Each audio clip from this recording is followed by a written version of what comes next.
Það komið föstudagur og verknámshúsi við Fjölbrautaskóla Norðurlands vestra á Sauðárkróki, já og heimavistinn að fyllast af helgarnemum í smíðum og rafviðin.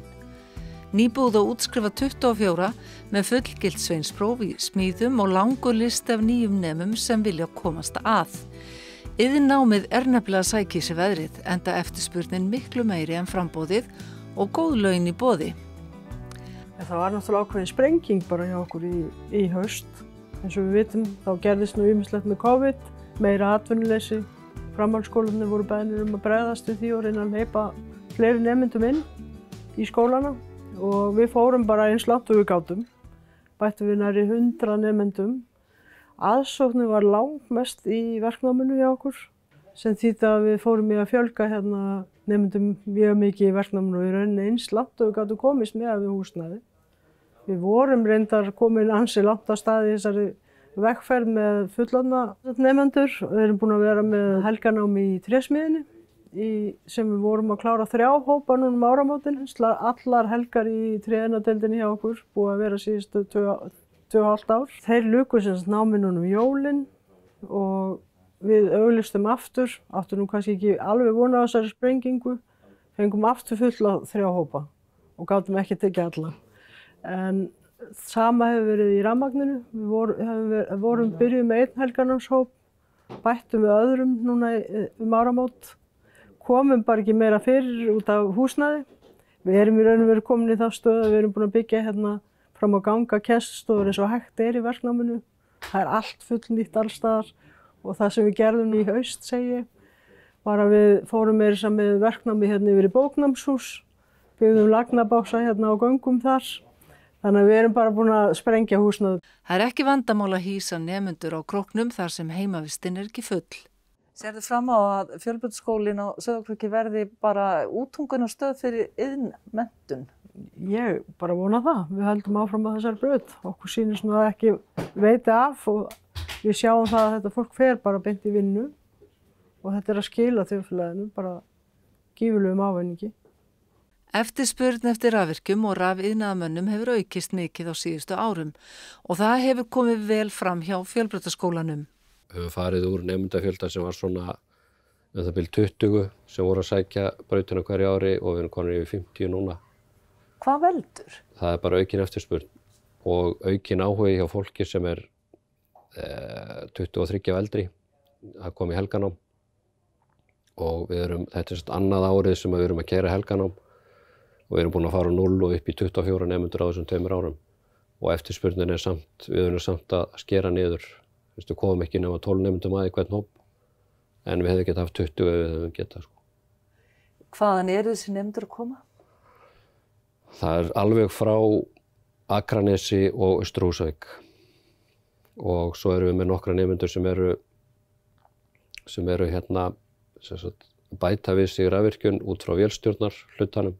Vélstjóri geta bætt við sig rafmagns og þeir koma alveg austur á firði og alls staðar. Var við viðhorfsbreytingu í sambandi við iðnina? Hún er að koma hægt og rólega. Stærsti þátturinn er að gera foreldrar grein fyrir því að iðnmaður rafvirki, hvernig sem hann er ekki slæmt. Stundum hef ég haft á tilfinninguna þegar foreldrar eru að horfa á iðnaðarmann í dag að þeir hafi svona í hugsanum gömlum námaverkamennina í útlöndum að þetta sé það sem þeir búa við. En þetta er bara ekki þannig í dag. Og þetta er svona hægt og rólega þetta að koma inn að þetta er vel borgað. Fólk getur farið í tæknimenntun og þá ertu farið ennþá meira borgað og þá er strax verið að kikka inn stóru upphæðirnar. Og við þurfum líka tæknimenn og iðnfræðinga og allt þetta sem á að háskólastigi. Og krakkarnir hafa verið mjög duglegir að fara í tækniskólan og í háskólan og alla þessa til að halda áfram og ná meiri menntun og staði sem mjög vel. Þannig að það er ekki endilega þó að fólk fari í gegnum skólan að fara að vinna sem rafvirki eða símsmiður eða tölvunarfræðingur eða hvað það getur bara haldið áfram eins og þú vilt. Og þetta eru bara orðnir svo margir þættir þjóðfélaginu hjá okkur í dag að það er allt keyrt á rafmagni bara frá A til Ö og það má ekkert stoppa. Þá erum við farnir að tapa peningum. Það er eitt gott við það við stelpur og rafvirkjun að það er stelpur eða þeir kvenmenn sem fara að vinna sem rafvirkjar eru nánast undantekningarlaust hærri borgar heldur en strákarnir. Það er veljast í betri, hærra launustörf, kannski meiri sérmenntun. Ef við færum okkur aðeins sunnar í verknámshúsið, hittum við áhugasama nemendur í smíðum sem verja hverri helgi næstu mánuði til að nema, hittast og hafa gaman. Við byrjum á þessu 2008 og vorum með einn hóp þá og þetta hefur rúllað síðan og árið 2016 þá var það 2 hópar og núna voru 3 hópar í gangi og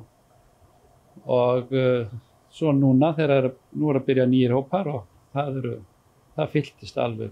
Það er að koma fullorðnir einstaklingar sem eru búin að fara í raunfærnimat og eru með náttúrulega fjölskyldur og skuldbindingar og hafa bara ekki möguleik á því að fara í dagskólan.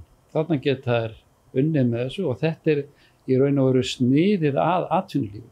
Við vorum að útskrifa í rauninni 3 hópa áramót og þetta er bara fjöldi mikið sem kemur á þeim hópum.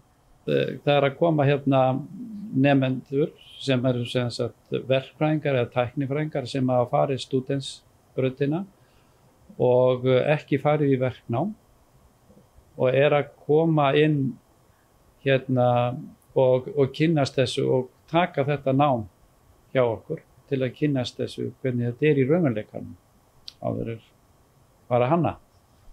Hvernig svona líkar þeim þetta? Flestir fara allavega mjög ánægðir hérna út að manni heyrist og þeir allavega hefum ekki fengið mikið að gagnrýnisröddum. Það er allavega þeir geyma það sérstaklega hjá sér ef það er. Þannig að þeir fara mjög ánægðir allavega út fyrir þessu sko. Bara sérstaklega líka geta klárað þetta bara yfir höfuð sko. Hvort sem þessi hér eða öðrum stöðum, það er bara svo fáið sem bjóð upp á þetta.